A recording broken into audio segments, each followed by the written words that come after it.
اب یہاں جو خطاب ہے وہ مشرکین عرب سے ہے، یہود سے نہیں، عیسائیوں سے نہیں، مشرکین سے ہے، عرب کے مشرکین سے، اور انہیں فرمایا جا رہا ہے کہ تمہاری ہدایت کے لیے یہ بے نظیر کتاب نازل کر دی گئی ہے تاکہ قیامت کے روز تم گمراہی اور اپنی ضلالت کے لیے یہ عذر ہی نہ پیش کرو کہ ہمارے لیے تو اللہ کی طرف سے کوئی کتاب نازل ہی نہیں کی گئی تھی۔ مشرکین، کیونکہ یہود کے اوپر بھی کتاب نازل ہوئی تھی اور عیسائیوں کے اوپر بھی کتاب نازل ہوئی تھی، تو کہیں تم یہ عذر نہ پیش کرو کہ ہمارے اوپر تو کوئی کتاب ہی نازل نہیں کی گئی، جسے ہم پڑھ کر ہم بھی شرک سے توبہ کرتے، ہم بھی گندی عادتوں سے توبہ کرتے، ہم بھی کفر سے توبہ کرتے،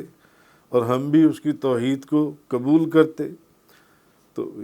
اس وقت کہیں تم یہ نہ کہو کہ یہود کے اوپر تو کتاب نازل ہوئی تھی، عیسائیوں کے اوپر کتاب نازل ہوئی تھی،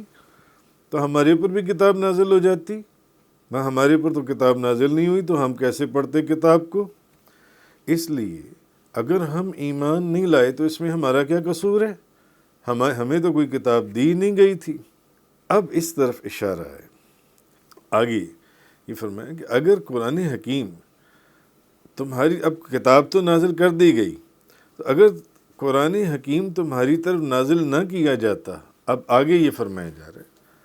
تو ہو سکتا ہے کہ تم ایسی باتیں کرتے اور کہتے کہ یہود و نصارہ کو کتابیں دی گئی تھیں، تو اسی طرح اگر ہمیں بھی کوئی کتاب دی جاتی تو دنیا دیکھتی کہ ہم اس کو کس طرح اس کے اوپر عمل کرتے، ہم کیسے اس کتاب کو اپنے سینے میں رکھتے، ہم کیسے اس کتاب کے اوپر عمل کرتے، اور کس طرح ہم ہدایت یافتہ ہوتے۔ لو، پھر اب کتاب آ گئی ہے، اب کتاب نازل ہو گئی ہے، اب یہود اور نصارہ کا، جیوز اور کرسچنز کا بہانہ نہ کرنا قیامت والے دن۔ اب کتاب آ گئی ہے تمہارے پاس، جس کے اندر روشن دلائل موجود ہیں، جو کتاب صرف ہدایت کے راستوں کو کھولتی ہے، ہدایت کے راستے دکھاتی ہے، اور جو کتاب مجسم رحمت ہے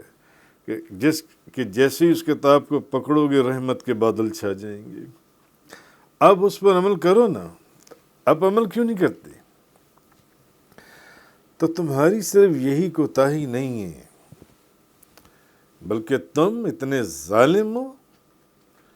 کہ تم ایک تو مذاق کرتے ہو، اوپر سے بہانے کرتے ہو، اوپر سے جگہ جگہ پر جھوٹ بولتے ہو، جن کا پیچھے بھی کئی آیات میں ذکر گزرا۔ تم تو ان لوگوں میں سے ہو کہ تم خود اس کتاب پر ایمان نہیں لائے، تمہاری یہ کوتاہی ہے تمہاری، بلکہ الٹا تم خود بھی ایمان نہیں لاتے اور دوسروں کو بھی ایمان نہیں لانے دیتے۔ تو تم سے بڑا ظالم اور کون ہے؟ تم یہ کیا کام کر رہے ہو؟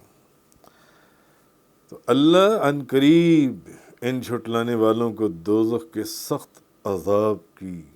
سزا دے گا، سخت عذاب کی سزا دے گا۔